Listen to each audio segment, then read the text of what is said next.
मुक्ति मिलती है भगवत आराधना से, भगवत भजन से। इसलिए तो एक संत ने कितनी बढ़िया बात रखी, भजन करो, भगवान की भक्ति करो। अरे मृत्यु से डरने की जरूरत नहीं है, मृत्यु आपसे डरने लग जाएगी। सब जग डर पे मरण को और मेरे मरे आनंद, तो कब मरी हो कब भेटी हो और पूर्ण परमानंद। बोले संसार तो मरने से डरता है, लेकिन संत कहते हैं हम तो मरने को सबसे बड़ा आनंद मानते। कब मरूं और कब परमात्मा को जो है प्राप्त करूं। देखो इसलिए एक बात कहें, जगत में और भगत में उल्टा संबंध है। आपके यहाँ जन्मदिन बनता है, बेटे का जन्म हो या बेटी का जन्म हो तो आप खुशी मनाते हो। अच्छा हुआ हमारे परिवार में एक सदस्य और बढ़ गया। आपके यहाँ जन्मदिन बनता है, लेकिन हमारे यहाँ अरे संतों में जन्मदिन नहीं बनता है, संतों में मरण दिन बनता है। अच्छा हुआ एक महापुरुष संसार से मुक्त होकर के परमात्मा को प्राप्त हो। तो संसार मरने से डरता है, लेकिन जो भगवान का भक्त है वो मरण को बहुत बड़ा उत्सव जो है मानता है। आज का दिन अच्छा है जो इस पंच भौतिक शरीर से मुक्त होकर छूटकर मैं परमात्मा को प्राप्त कर। लेकिन भक्ति का स्वरूप क्या है? बोले कायेन वाचा मन से इंद्रियर्वा बुद्ध्यात्मना वानुसृता स्वभावात् करोति यत् यत् सकलं परस्मै नारायणायेति समर्पयेत् तत्। शरीर वाणी और मन के द्वारा हम जो भी कर्म करें वो भगवत अर्पित भाव से करना, ये भक्ति का स्वरूप है। यत् करोसि यदस्नासि यज्जुवोसि ददासि यत् तपस्यसि कौन्तेय तत्कुरुष्व मदर्पणम्। अर्जुन तुम जो भी करते हो, जो भी खाते हो, जो भी यज्ञ अनुष्ठान करते हो, जो भी दान पुण्य करते हो, तत्कुरुष्व मदर्पणम्, वो मुझे अर्पित भाव से करो। तो भगवत समर्पित भाव से कर्म करना यही भक्ति का स्वरूप है। राजा नेमि ने पुनः जो है प्रश्न किया, भगवान एक बात बताओ, भगवान के भक्त कितनी प्रकार के होते हैं? योगेश्वरों ने कहा नेमि भगवान के जो भक्त हैं ना वो 3 प्रकार के होते हैं, उत्तम, मध्यम और प्राकृत। उत्तम प्रकार के भक्त कौन से होते? बोले सर्वभूतेषु या पश्चेत् भगवद् भावमात्मना भूतानि भगवत्यात्मनि ऐसा भागवतोत्तमा। जो सब में परमात्मा का दर्शन करे, विद्या विनय संपन्ने ब्राह्मणे गविहस्तिनि सुनीचेव सुपाके च पंडितः समदर्शिन। देखो जो सब में परमात्मा का दर्शन करता है ना वही उत्तम प्रकार का भक्त। दूसरा मध्यम प्रकार का भक्त। आप ध्यान दीजिए, ये सब काम की बातें। सभी जीवों में परमात्मा का जो दर्शन करे ना वही उत्तम प्रकार का भक्त। मध्यम प्रकार का बोले मूर्ति में तो भगवान मानता है, मूर्ति में तो भगवान मानता है, लेकिन संसार के प्राणियों में भगवान नहीं मानता है, वही मध्यम प्रकार का भक्त। प्राकृत प्रकार का भक्त बोले मूर्ति में तो भगवान मानता है और बड़ी है ना पूजा करता है, लेकिन संसार के लोगों से छल कपट करता है, बेईमानी करता है, ठगी करता है ना, दीन दुखियों पर अत्याचार करता है, वो है प्राकृत प्रकार का भक्त। भैया बुरा मत मानना, कलयुग में प्राकृत भक्ति ज्यादा है। अरे मूर्ति को तो अपन भगवान मानते हैं, लेकिन संसार के जीवों से ईर्षा रखते हैं, द्वेष रखते हैं, छल कपट करते हैं, पाखंड करते हैं। अब थोड़ा विचार करो, नीचे बैठ जब नीचे आके जड़ में परमात्मा हो सकता है, ध्यान दीजिए आप, जब जड़ में परमात्मा हो सकता है तो क्या चैतन्य में परमात्मा नहीं? हाँ, सारे जीव चैतन्य ही तो है ना। जड़ में हम परमात्मा मानते हैं तो चैतन्य प्राणियों में भी हमें परमात्मा मानना। सर्वभूतेषु या पश्चेत भगवत भावमात्मा। सिया राममय सब जग जानी, तो करहूं प्रणाम जोरी जुग पार। भैया भगवान सब जगह है। ईश्वर सर्वभूतानां हृदय से अर्जुन तिष्ठति। अर्जुन, सभी प्राणियों में परमात्मा का निवास है, मैं सबके हृदय में बैठा। हर जीव में परमात्मा का दर्शन करना यही ज्ञान का लक्षण है। हर जीव में परमात्मा व्याप्त है और सबका परमात्मा स्वरूप मान करके आदर करना यही उत्तम प्रकार के भक्त का लक्षण है। अब राजा निमि ने तीसरा प्रश्न किया, योगेश्वरो एक बात बताओ, माया किसे कहते हैं? देखो जी, पहले चर्चा की जा चुकी, संसार को उत्पन्न, पालन और लय करने वाली जो शक्ति है ना, उसी का नाम है माया। ये माया भगवान का रुख पा करके ही संसार को प्रकट करती है, उत्पन्न करती है।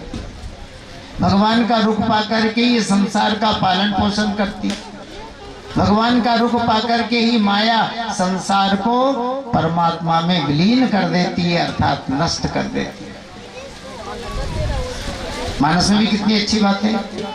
मैं अरुमोर तोरते माया, तुझे ही बस की में जीव निकाय। देखो माया कितनी अच्छी, सबको बांध रखा है ना। ये मैं हूँ, ये मेरा है, ये तू है, ये तेरा है, इसी का नाम है माया। और सारा जीव समुदाय इसी में जो है बंधा है। जो हमारा नहीं उसको भी हमने मान लिया मेरा, इसी का नाम तो माया है। हाँ, और सारा जीव समुदाय माया में ही जो है बंधा है। जन्म मरण ये सारी प्रक्रिया माया के अधीन ही है। राजा निमि ने अब चौथा प्रश्न किया, योगेश्वरो अब कृपा करके एक बात बताओ, इस माया से छूटने का उपाय क्या है? योगेश्वरों ने कहा, निमि माया से छूटना है ना, तो पहला नियम संसार से आसक्ति कम रखो। ये जगत ही माया है और इस माया से छूटना है तो सबसे पहला सूत्र, संसार में आसक्ति का त्याग करो। अच्छा एक बात है, पानी में जब तैरते हैं हाथों को पीछे फेंकते हैं तो अपन आगे बढ़ते हैं, और हाथों को अगर है ना पानी को आगे फेंकने लग जाएंगे तो पीछे बढ़ेंगे। भाई माया से मुक्त होना है तो सबसे पहले इसे पीछे धकेलो, अर्थात आसक्ति का त्याग करो। अपन ऊंचाई पर चढ़ते हैं, एक सीढ़ी पर पैर रख करके दूसरे पैर को उठाते हैं। एक ही सीढ़ी पर रख करके खड़े हो जाएंगे तो एक जगह ही खड़े रहेंगे। आगे बढ़ना है तो सीढ़ी पर पैर रख करके फिर पैर आगे बढ़ो। बस माया से छूटना है तो ये पहला सूत्र है, संसार से आसक्ति कम करो। और अब दूसरा नियम, तस्मात् गुरुं प्रपद्येत जिज्ञासु श्रेय उत्तमम् साध्ये परे च निस्नातम् ब्रह्मण्युपसमाश्रयम्। ये दूसरा नियम है। सदगुरु का आश्रय लेकर के भगवान का भजन करो। पहला नियम संसार में आसक्ति कम करो, और दूसरा नियम सदगुरु से है ना नाम दान लेकर के और भगवान का भजन करो। देखो जी, ये दूसरा नियम भी जरूरी, दीक्षा लेकर के भजन करना चाहिए। जहां भी अपनी श्रद्धा हो, भाव हो, अपन दीक्षा ले जाए और दीक्षित हो करके गुरु महाराज जो कान में मंत्र सुनाए ना, उसे भाव से जपें, क्योंकि गुरु बिनु भवनिधि तरही न कोई, और जो विरांची शंकर सम होय। सदगुरु का आश्रय लिए बिना मुक्ति नहीं मिलेगी। भले ही वो ब्रह्मा जी की तरह वेदों का विद्वान हो जाए और शंकर जी की तरह आत्मद्रष्टा महापुरुष हो जाए। देखो जी, ज्ञान की सिद्धि होती है, भक्ति की सिद्धि होती है, वैराग्य या त्याग की सिद्धि तभी मिलती है जब सदगुरु हो। बिना सदगुरु की साक्षी के ज्ञान सफल नहीं होता है ना, भक्ति की पूर्णता जो है नहीं होती। इसलिए सदगुरु से दीक्षा लें और फिर भजन करें। भक्तमाल का एक बड़ा अच्छा उदाहरण याद आ गया तो सुना दे। संत ज्ञानेश्वर का नाम आपने सुना होगा। महाराष्ट्र के उच्च कोटि के संत जिन्होंने गीता पर भी टीका लिखी, गीता ज्ञानेश्वरी, बहुत अच्छे विद्वान, महाराष्ट्र के सबसे प्रतिष्ठित महापुरुष। अब देखो जी, खूब सत्संग चलता, संत इकट्ठे होते, हरिनाम संकीर्तन चलता। अब सुनो, संतों में भी हास्य चलता है। एक बार महाराष्ट्र मराठावाड़ा क्षेत्र के सारे संतों को संत ज्ञानेश्वर जी ने बुलवाया और सत्संग का आयोजन रखा।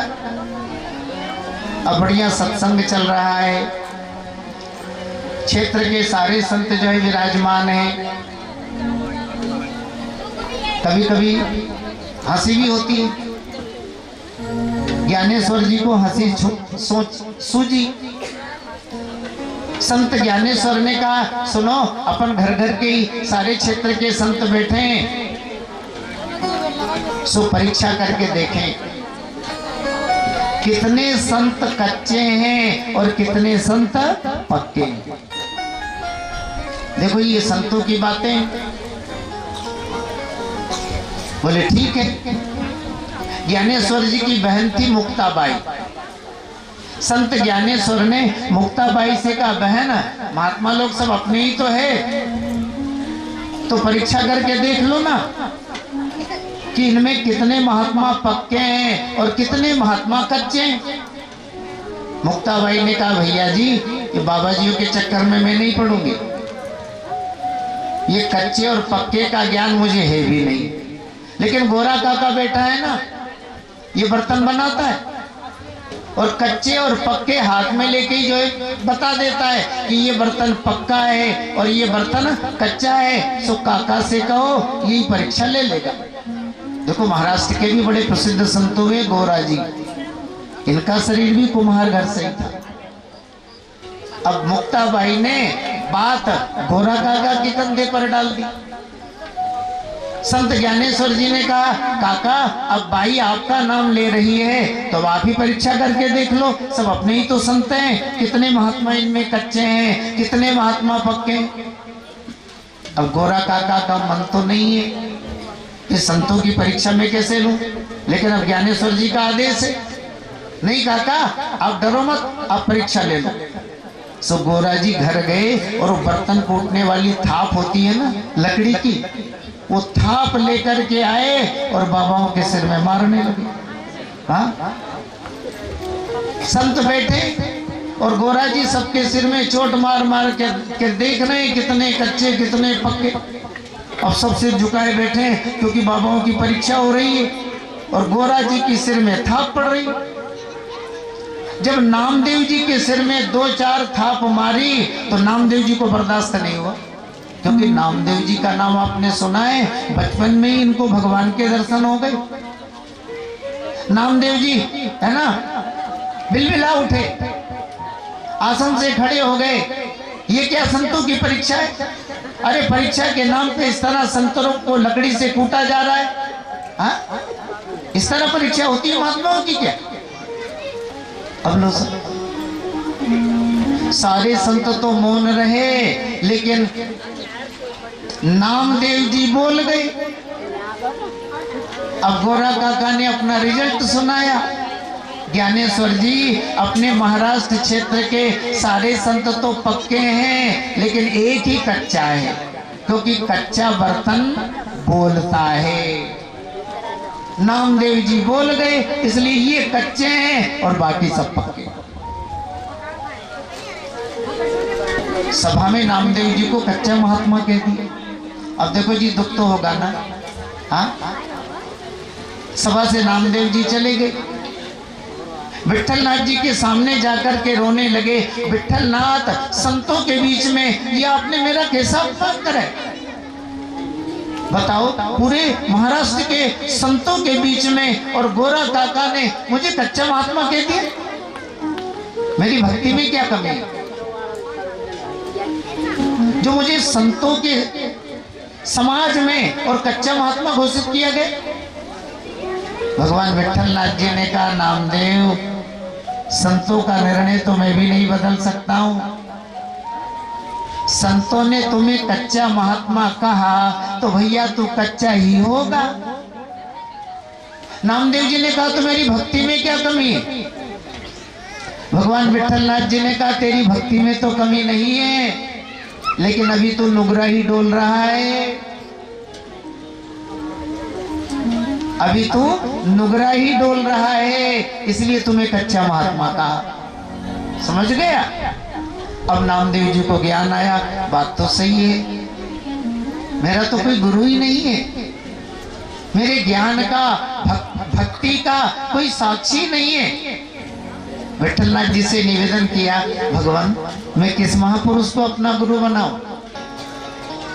विट्ठलनाथ जी ने कहा, सुबह सुबह स्नान करके चंद्रभागा के किनारे किनारे चले जाना, और जो भी संत तुम्हें मिल जाए ना उसी को अपना गुरु बना ले। विट्ठलनाथ जी ने आदेश दिया। अब नामदेव जी है ना अपने रात्रि व्यतीत किए, सुबह स्नान बनाए, स्नान बना करके अब चंद्रभागा, पंढरपुर आप गए होंगे, चंद्रभागा नदी बहती है, चंद्रभागा के किनारे किनारे जो है जा रहे। बड़ी दूर जो है पहुंच गए, देखा जंगल में एकांत में शिव मंदिर बना, और शिव मंदिर में एक अवधूत पड़ा हुआ है। सुबह सुबह का समय और विचित्र स्थिति में सो रहा है, अपने पैर शिवलिंग पर रखकर, पैर शिवलिंग पर रखे हैं और अवधूत सो रहा है। अब गुरु बनाने के लिए आए, लेकिन यही गुरु बन गए। अरे फक्कड़, सोने का भी ढंग नहीं है, भगवान शिव पर पैर रख करके सो रहा है। नामदेव जी ने आवाज लगाई, सो विशोबा संत जो अवधूत है उनकी नींद खुली। अरे भैया, भूल में मेरा पैर शिवलिंग पर पहुंच गया होगा, एक काम कर, जहां शंकर जी नहीं है ना वहां मेरे पैर को पटक दे। नामदेव जी ने उस अवधूत संत के जो है पैर पकड़े और उठाकर दूसरी तरफ पटका, लेकिन जहां उनके पैर रखे वही शिवलिंग पुनः प्रकट होगा। फिर पैरों को उठाया, फिर घुमाया, फिर पैरों को रखा, लेकिन जहां उनके पैरों को रखा फिर शिवलिंग प्रकट हो गए। चारों तरफ घुमाया, जहां जहां पैर रखे वही वही शिवलिंग प्रकट हो गए। अब नामदेव जी का अभिमान जाता रहा कि मैं बहुत बड़ा भक्त हूँ, मुझसे विट्ठलनाथ जी बातें करते हैं, मुझे विठलनाथ जी दर्शन देते हैं। जो अभिमान था वो विगलित हो गया, संत विशोभा के चरणों में गिर गए। भगवान मेरे ऊपर कृपा करिए और मुझे नामदान दीजिए। संत विशोभा ने नामदान दिया, नामदेव जी को शिष्य बनाया और उपदेश दिया। तुमने देखा, जहां तुमने मेरे पैर रखे ना, वहां शिवलिंग प्रकट हो गया। अर्थात ईश्वर सब जगह पर है, कण कण में उस परमात्मा का निवास है। ये ज्ञान हमेशा अपने हृदय में धारण करना और ईश्वर आराधना करना। तो देखो जी, माया से मुक्ति के ये दो ही सूत्र है।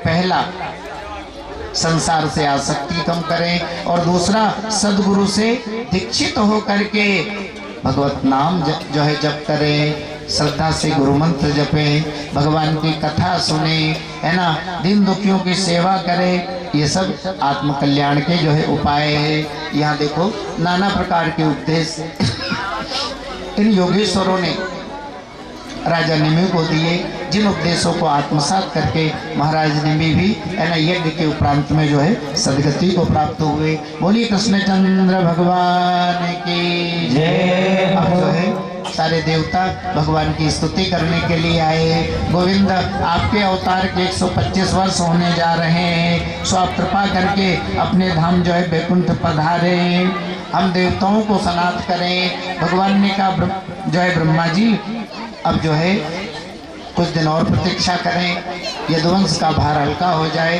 तब मैं अपने धाम बैकुंठ जो है पदार्पण जो है करूँगा। भगवान के आगमन की प्रतीक्षा देवता लोग बैकुंठ में कर रहे हैं। हम आप भी छोटे से भजन में सम्मिलित हो जाएं, फिर आगे कथा का जो है।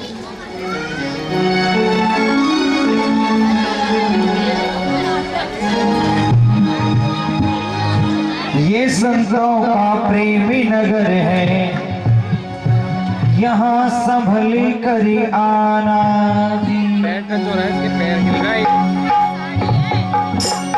जो भी आए यहाँ कर है, यहाँ संभल कर आना जी। ये संतों का प्रेमी नगर है, यहाँ संभल कर आना जी। जो भी आए यहाँ पर हरि का, जो भी आए यहाँ पर हरि का हो जाए दीवाना जी। ये संतों का प्रेमी नगर है, यहाँ संभल कर आना जी। हाँ, ये संतों का प्रेमी नगर है, यहाँ संभल कर आना जी।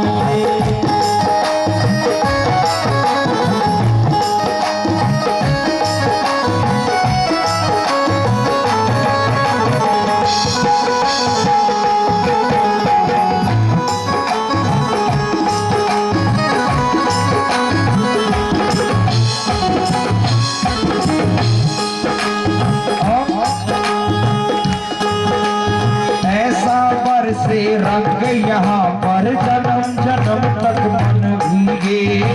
ऐसा बरसे रंग यहाँ पर जन्म जन्म का मन भीगे। हो ऐसा बरसे रंग यहाँ पर जन्म जन्म तक मन भीगे। ऐसा बरसे रंग यहाँ पर जन्म जन्म तक मन भीगे। फागुन बिना चुनरिया भीगे, सावन बिना भवन भीगे। फागुन बिना चुनरिया भीगे, सावन बिना भवन भीगे। ऐसी वर्षा होई यहाँ पर, ऐसी वर्षा होई यहाँ पर, बचे न कोई ठिकाना दी। ये संतों का प्रेम नगर है, यहाँ सबल कर आना जी। ये संतों का प्रेम नगर है, यहाँ सबल कर आना जी। जो भी आए यहाँ पर हरि का, जो भी आए यहाँ पर हरि का हो जाए दीवाना जी। ये संतों का प्रेम नगर है, यहाँ सबल कर आना जी। ये संतों का प्रेम नगर है, यहाँ सबल कर आना जी।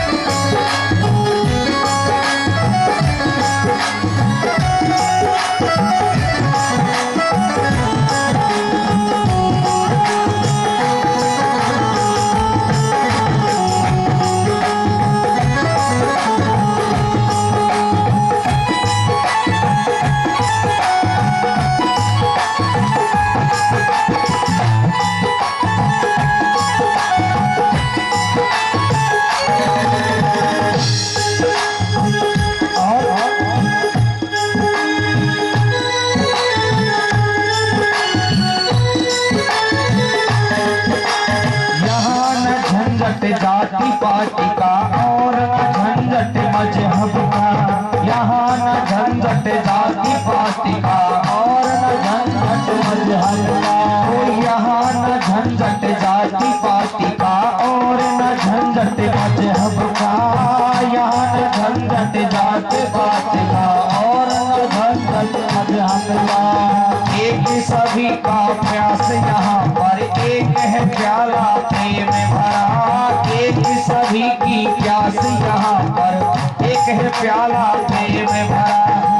यहाँ प्रभु से मिलना हो तो, यहाँ प्रभु से मिलना हो तो पर्दा सभी हटाना जी। ये संतों का प्रेम नगर है, यहाँ सबल कर आना जी। ये संतों का प्रेम नगर है, यहाँ सबल कर आना जी। प्यासों की प्रेम नगर है, यहाँ संभल कर आना जी। ये प्यासों की प्रेम नगर है, यहाँ संभल कर आना जी। जो भी आए यहाँ पर हरि का, जो भी आए यहाँ पर हरि का हो जाए दीवाना जी। ये संतों का प्रेम नगर है, यहाँ संभल कर आना जी। ये संतों का प्रेम नगर है, यहाँ संभल कर आना जी।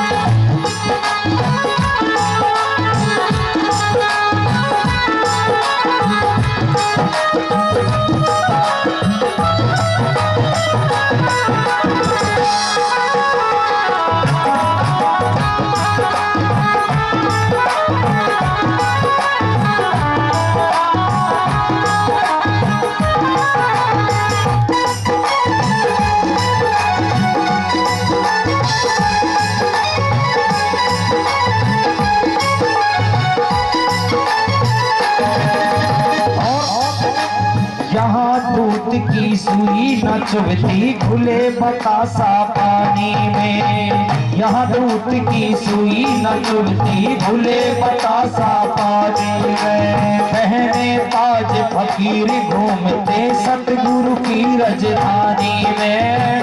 पहने ताज फकीर घूमते सतगुरु की राजधानी में। यहाँ नाव में नैया डूबे, यहाँ नाव में नैया डूबे सागर सीप समाना जी। ये संतों का प्रेम नगर है, यहाँ संभल कर आना जी। ये संतों का प्रेम नगर है, यहाँ संभल के आना जी। अरे ये प्यासों की प्रेम नगर है, यहाँ संभल कर आना जी। ये प्यासों की प्रेम नगर है, यहाँ संभल कर आना जी। जो भी आए यहाँ पर हरि का, जो भी आए यहाँ पर हरि का हो जाए दीवाना जी। ये संतों का प्रेम नगर है, यहाँ संभल कर आना जी। ये संतों का प्रेम नगर है, यहाँ संभल कर आना जी।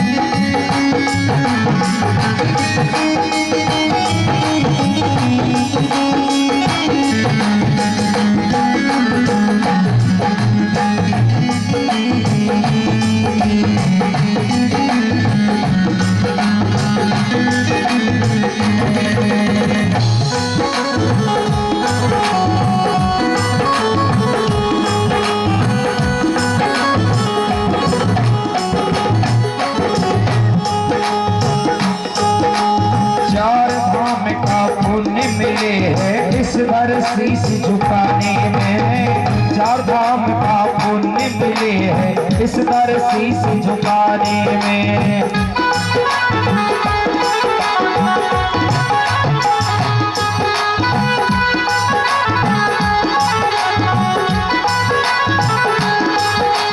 मजा है यहाँ में जीने में, जो मजा यहाँ मर जाने में। मजा क्या में है जीने में, जो मजा यहाँ मर जाने में।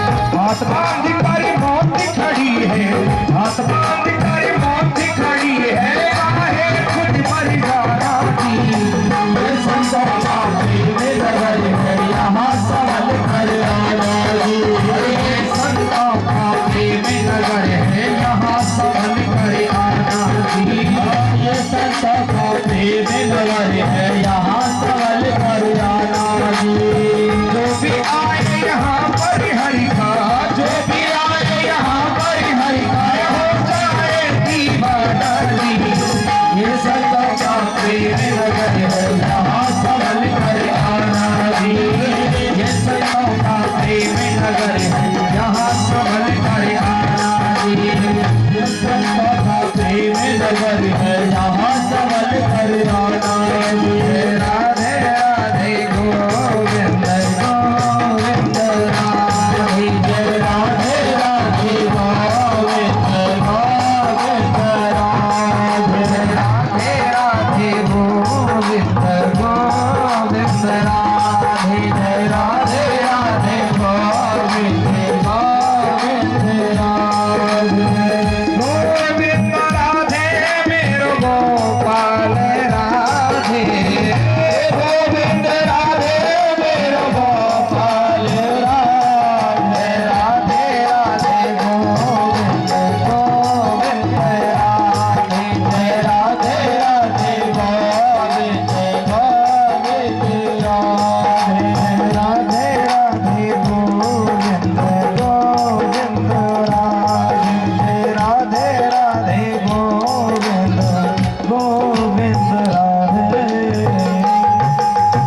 कि दक्ष के श्राप से श्रापित चंद्रमा ने जब भगवान शिव की आराधना की थी, तभी चंद्रमा को शांति मिली, और इसलिए भगवान भोलेनाथ सोमनाथ के नाम से जो है प्रसिद्ध हुए। तो दक्ष के श्राप से चंद्रमा को शांति मिली थी।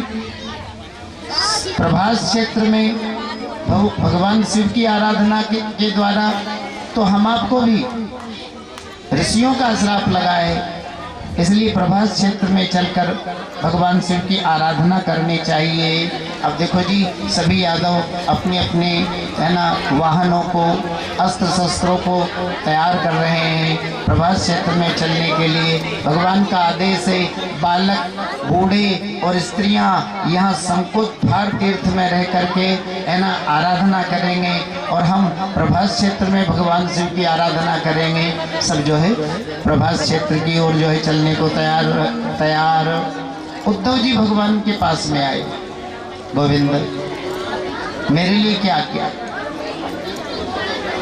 आप तो प्रभास क्षेत्र में जा रहे हैं, मैं कहाँ रहूं?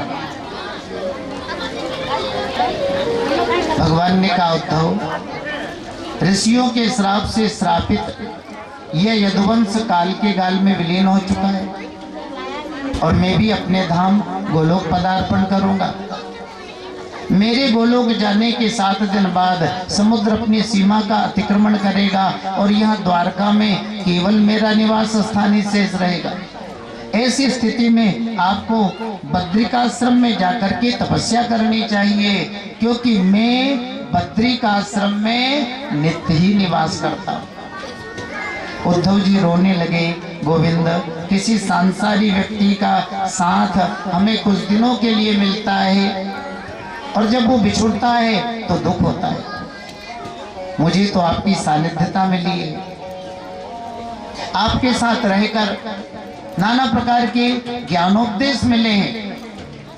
आपके वियोग के दुख को भला मैं कैसे सहन करूंगा? भगवान ने कहा, उद्धव तुम्हारी बातें सुन करके मुझे एक प्राचीन इतिहास याद आया, जो राजा यदु और भगवान दत्तात्रेय के बीच में हुआ था।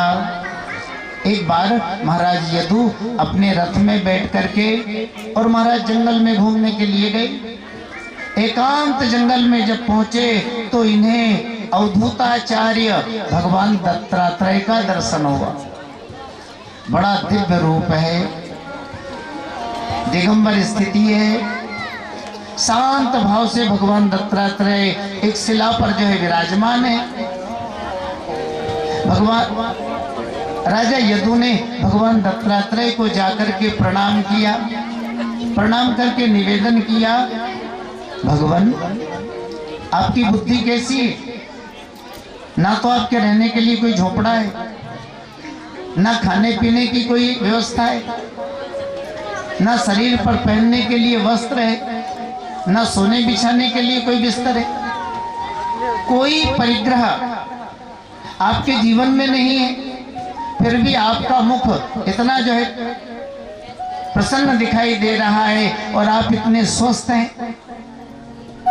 भगवान दत्तात्रेय ने कहा, यदु मैंने आनंद पूर्वक जीवन निर्वाह करने के लिए 24 गुरु बना रखे हैं और उन गुरुओं की शिक्षाएं आत्मसात करके मैं इतना जो है प्रसन्न हूं। देखो जी, भगवान दत्तात्रेय के कितने गुरु हैं? बोले 24।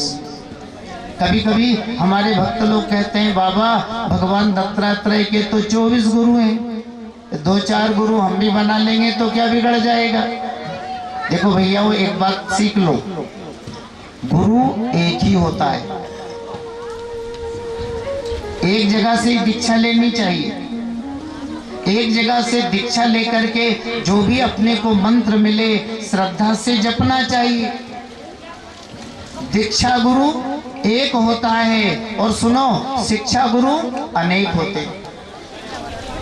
जहाँ से भी हमें अच्छी शिक्षा मिले, हमारे माता पिता, हमारे बड़े बूढ़े, हमारे गुरुजन जो भी हमें अच्छी शिक्षा दे या जिनसे भी हमें अच्छी शिक्षा मिले, वो हमारे शिक्षा गुरु। शिक्षा गुरु अनेक होते हैं और दीक्षा गुरु एक होता है।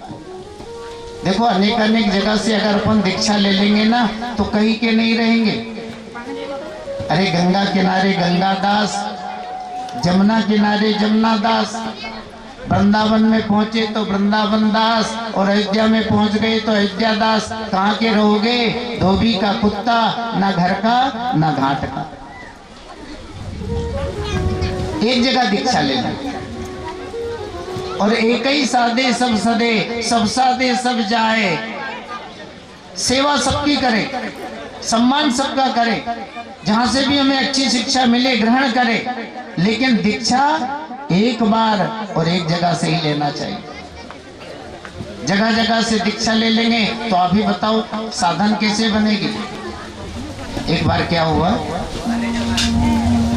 एक बालक ने अपने पिताजी से कहा, पिताजी मेरा मन विद्वान बनने का हो रहा है, बढ़िया संस्कृत पढ़ूं और पढ़ लिख करके अच्छा विद्वान बनूं।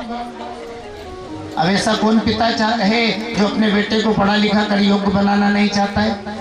बोले बेटा अच्छी बात है, तुम्हारा मन विद्वान बनने का है तो खूब अच्छी पढ़ाई करो, मैं व्यवस्था करूंगा और तुम विद्वान बनो। व्याकरण के संस्कृत के विद्वानों के पास पढ़ने के लिए रख दिया। अब बेटा पढ़ रहा है। देखो, कहना अलग बात है और करना अलग बात है। पढ़ने वाले विद्यार्थी जानते हैं कितनी मेहनत करते हैं, तब जाकर के पढ़ लिख पाते हैं, तब जाकर के नौकरी लग पाते हैं। साल 2 साल तक पढ़ा, अब मन नहीं लग रहा है, पिताजी मैं नहीं पढ़ पाऊंगा। व्याकरण संस्कृत तो बहुत कठिन है, मेरा मन तो ज्योतिषी बनने का हो रहा है, बढ़िया पंचांग सीख जाऊं, बढ़िया ज्योतिष जो है सीख जाऊं। अब पिता तो बेटे के कहने पे ही चलता है। अच्छी बात है बेटा, तुम पढ़ नहीं सकता है तो चलो ज्योतिष सीख लो। अब ज्योतिष के विद्वानों के पास रख दिया, ज्योतिष सीखने के लिए जाने लगा। साल 2 साल संस्कृत में मन मारा है ना, अब वहां जो है मन नहीं लगा सो ज्योतिष पढ़ने लगा, वो भी साल 2 साल। अभी पूरा ज्ञान नहीं हुआ, साल 2 साल खराब करके फिर प्रार्थना करने लगा, पिताजी ज्योतिष भी बहुत जटिल है ना, मैं नहीं पढ़ पाऊंगा, मेरा मन तो संगीत सीखने का हो रहा है, आप तो मुझे संगीत वालों के पास रख दो। अच्छी बात है बेटा, जैसी तेरी इच्छा। अब साल 2 साल संगीत वालों के साथ रहा, अब संगीत भी कोई सहज में आ रहा है क्या? मेहनत करनी पड़ती है तब जाके संगीत आता है। साल 2 साल खराब करके फिर कहने लगा पिताजी मैं तो संगीत भी नहीं सीख पाऊंगा, एक काम करो मुझे तो विद्वानों के पास रख दो, मैं तो संस्कृत पढ़ करके विद्वान ही बनूंगा। अब पिता ने डंडा उठाया, अरे मूर्ख, ना तो तू विद्वान बन पाया, 2 साल बर्बाद कर दिए, ना ज्योतिषी बन पाया, 2 साल वहां बर्बाद कर दिए, ना तू संगीत वाला बन पाया, 2-3 साल यहाँ बर्बाद कर दिए, अब कुछ नहीं बन पाएगा, चलो लग जाओ अपने खेती किसानी के काम। तो वस्तु स्थिति क्या है? अनेकानेक जगह से दीक्षा लेने से हम किस मंत्र की साधना करेंगे, किस इष्ट का ध्यान करेंगे? इसलिए दीक्षा एक बार लेना चाहिए। दीक्षा गुरु एक होता है और शिक्षा जहां से भी हमें अच्छी मिले लेना चाहिए, क्योंकि शिक्षा गुरु अनेक होते हैं। तो भगवान दत्तात्रेय के ये 24 गुरु है ना, ये शिक्षा गुरु है। कौन कौन से?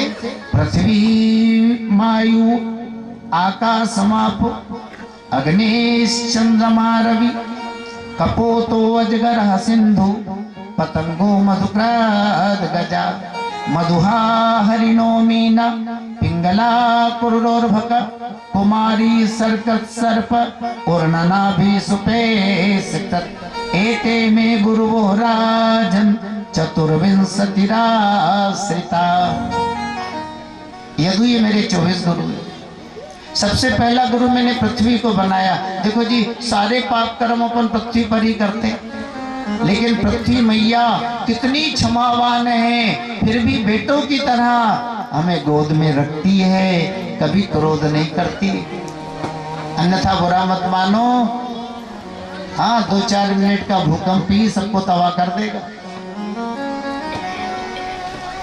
साधक को पृथ्वी की तरह क्षमावान होना चाहिए, ये मैंने पृथ्वी से सीखा है।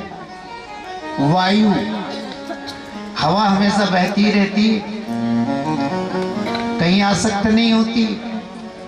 फूलों के बगीचे में जाती है तो उस जगह से प्रेम नहीं करती है, और गंदे स्थान पर जाती है तो उस जगह से द्वेष नहीं करती। योगी को भी अनासक्त भाव से विचरण करना चाहिए, न कहीं प्रेम और न कहीं द्वेष। सममान निरादर आदर ही सब संत सुखी विचरंती मई। आकाश से असंगता की शिक्षा ग्रहण की, अग्नि से सीखा है अपनी साधना को गुप्त रखना चाहिए। चंद्रमा से सीखा है चंद्रमा एक पक्ष में बढ़ता है, एक पक्ष में घटता है। ये घटना और बढ़ना शरीर का धर्म है। आत्मा ना घटती है और ना बढ़ती। सूर्य एक है, वो संसार को प्रकाशित कर रहा है, बस परमात्मा एक है और वो भी संसार को प्रकाशित कर रहा है। कपोत, कबूतर को भी मैंने अपना गुरु बनाया और उससे सीखा संसार में घर परिवार में आसक्ति मत रखो। एक बार एक पेड़ पर एक कपोत कबूतर रहता था। शिकारी आया, जाल लगाया, दाने डाल दी, कपोत के बच्चे जाल में फंस गए। अब वो कपोती आई, उसने देखा अरे मेरे तो बेटे जाल में फंस गए, शिकारी इनको जो है मार डालेगा, मेरे बेटे जो है मर जाएंगे, मैं जी करके क्या करूंगा, जो है करूंगी। तो वो भी गई और जाल में कूद गई। अब बाद में वो कपोत आया। कपोत ने देखा मेरी पत्नी मेरे बेटे सभी जाल में फंस गए, मेरा तो संसार ही उजड़ गया, अरे मेरे कर भी क्या करूंगा। वो भी जाल में कूद गए। शिकारी आया, चारों को पकड़ कर ले गया और जय जय सीताराम। भगवान दत्तात्रेय ने उसे गुरु बनाया, उससे शिक्षा की, जो है ग्रहण की। या प्राप्त मानुषम लोकम मुक्ति द्वारमपाव्रतम ग्रहेषु खगवत सक्तस तमारूढ़च्युतम विदे। मानव शरीर मुक्ति के लिए मिला है। मुक्ति का दरवाजा इस मनुष्य शरीर को पाकर भी ग्रहेषु खगवत सक्तस, जो पक्षी की तरह घर में ही आसक्त रहते हैं, मानो तमारूढ़च्युतम विदु, वो मुक्ति के दरवाजे पर तो पहुंच गए लेकिन मुक्त नहीं हो पाते। संसार में आसक्ति मत रखो। घर परिवार में आसक्त मत हो, ये मैंने कपोत से सीखा है। अजगर से संतोष, भैया वो जो भाग्य का है ना वही मिलेगा, और जो मिलेगा ना उसमें संतोष कर लो। जो मिल रहा है उसमें अपन ने संतोष कर लिया तब तो जीवन आनंद से बीतेगा, है ना। और जो मिल रहा है उसमें संतोष नहीं है तो फिर भागते रहो। जो 10 20 50 भाई 100 हो या 1000 तू लाख मांगेगी, कोटि अरब खरब असंख्य पृथ्वी पति चाह बनने की चाह जगेगी। स्वर्ग पाताल को राजी करो, रसनायक की त्याग लगेगी, और सुंदर एक संतोष बिना सठ तेरी तो भूख कभी ना भगे।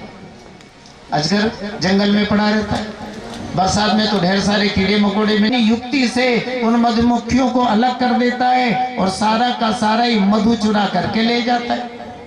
बस नो देयम नोपभोग्यम च लुब्धरिय दुख संचितम भुंक्ते तदपि तच्चान्यो मधुवे वार्थ विन मधु। जो ना दान करते हैं और ना भोग करते हैं, ना दान करते हैं और ना भोग करते हैं, बस धन को इकट्ठा करते ही रहते हैं, करते ही रहते हैं। परिणाम मधुमक्खी तोड़ने वाले की तरह कोई आता है, सारा का सारा माल ले जाता है और साफ कर देता है। धन यदि संचित होता है तो अच्छे कर्म में लगाओ। ये मैंने मधुमक्खी तोड़ने वाले से सीखा है। देखो जी, सोई धन धन्य प्रथम गति जाग। धन की 3 ही तो गति होती है, सत्कर्म में लगा देना, भोज भंडारे में लगा देना, दीन दुखियों की सेवा में लगा देना, गरीबों की सहायता में लगा देना, है ना, पुण्य कर्म में खर्च कर देना, ये धन की उत्तम गति है। अपने लिए कोठीकार बंगला जुटा लेना, ये मध्यम गति, और जो बाकी रह गया उसकी प्राकृत गति, उसका अच्छा भी हो सकता है और बुरा भी हो सकता है। एक बार अकबर ने बीरबल से कहा, बीरबल बाजार में जाओ 3 चीजें लेकर के आओ। बोले हुजूर कौन कौन सी? 3 सोने की मोहर दी और कहा 1 सोने की मोहर से ले आना अब का, दूसरी के द्वारा ले आना जब का, और तीसरी के द्वारा ना अब का और ना जब का। देखो बीरबल जैसा मंत्री ये काम किया करता था। बाजार में गया अब का, बढ़िया मिठाई खरीद लिया, ये हो गया अब का। अब जब का गौशाला थी, 1 सोने की मोहर से हरी घास खरीदी और गौशाला में डाल दी, ये हो गया जब का। बोले अब का ना जब का। जुआ हो रही है, जुआरी लोग चौका पंजा छक्का लगा रहे, लगाया और हार गए, ना अब का और ना जब का। अब अकबर के पास गया, अकबर ने कहा बीरबल आ गए? बोले हाँ ले आओ। बीरबल ने कहा हुजूर इस मिठाई को खा लीजिए, ये हो गया अब का। बोले जब का? बोले वो हुजूर मैंने आपके नाम से गौशाला में घास खरीद करके डाल दी, वो हो गया जब का। बोले अब का ना जब का? बोले वो हुजूर मैंने आपके नाम से जुआ में रखा, सट्टे में लगाया और वो हार गया, वो ना अब मिलेगा और ना जब मिलेगा। तो देखो जी, धन संचित होता है तो धर्म में लगाना चाहिए। ये मैंने मधुमक्खी तोड़ने वाले से जो है सीखा है, मछली से सीखा है। जीभ के स्वाद में ज्यादा मत पड़ो।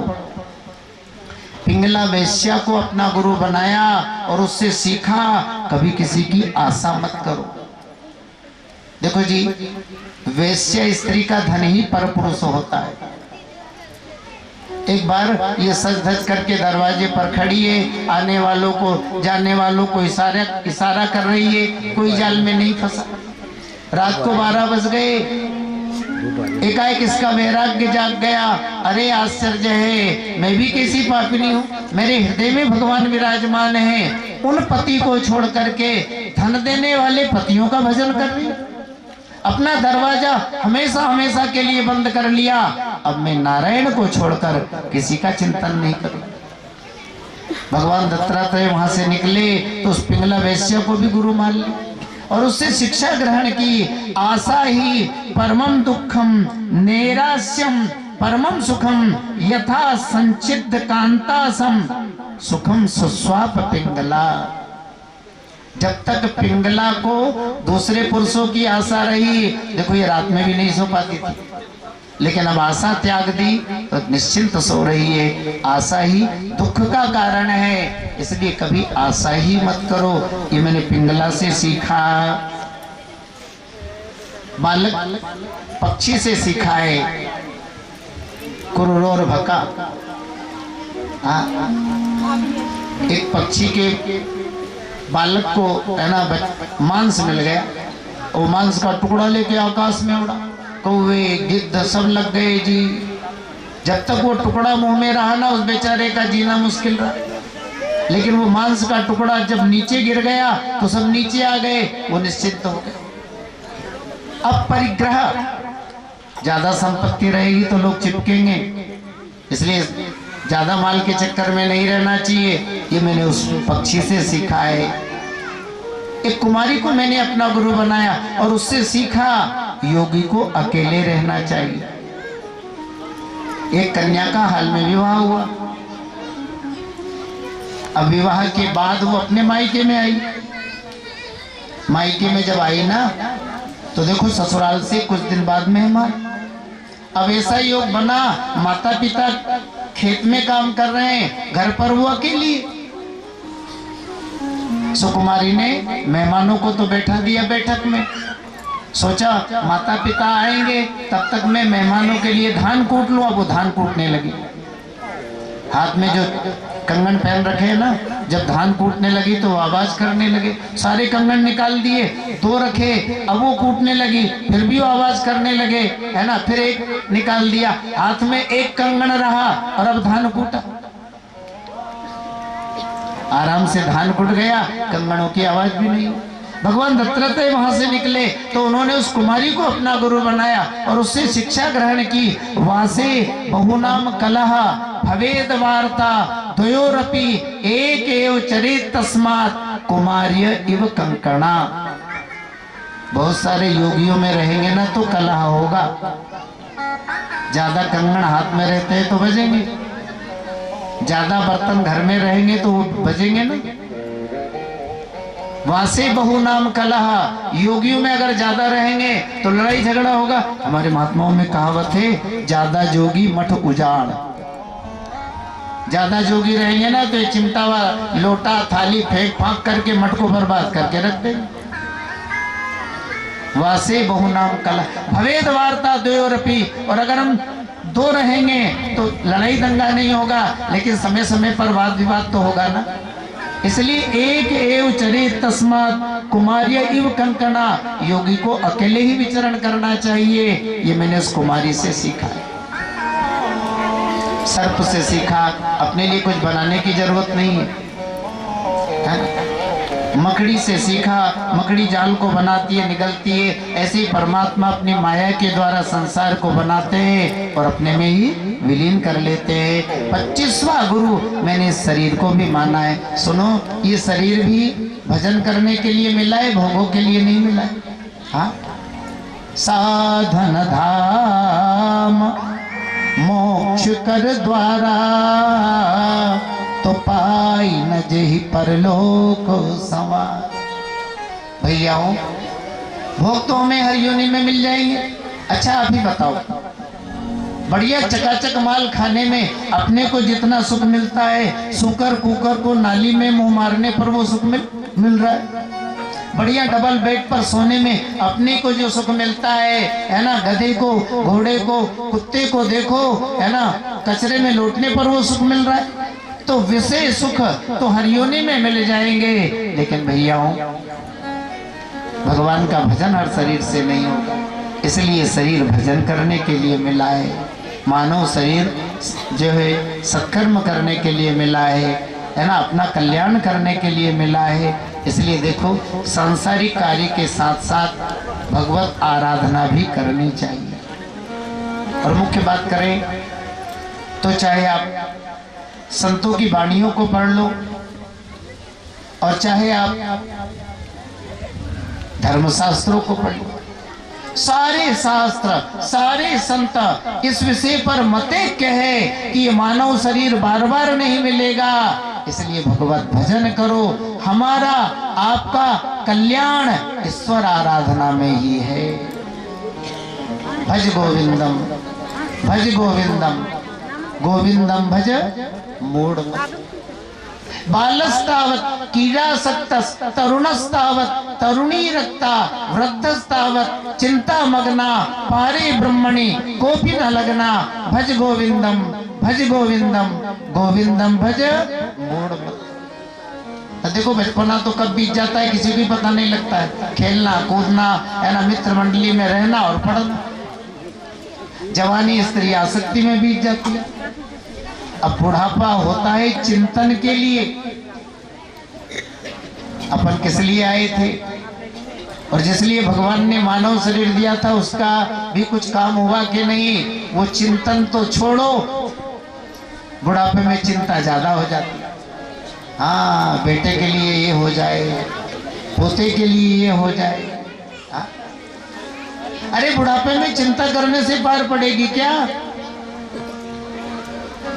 इसलिए तो भगवान शंकराचार्य ने कहा अंगम गलितम पलितम मुंडम दसन विहीनम जातम तुंडम वृद्धायाति गृहीत्वा दंडम तदपि न मुंचति आशा पिंडम।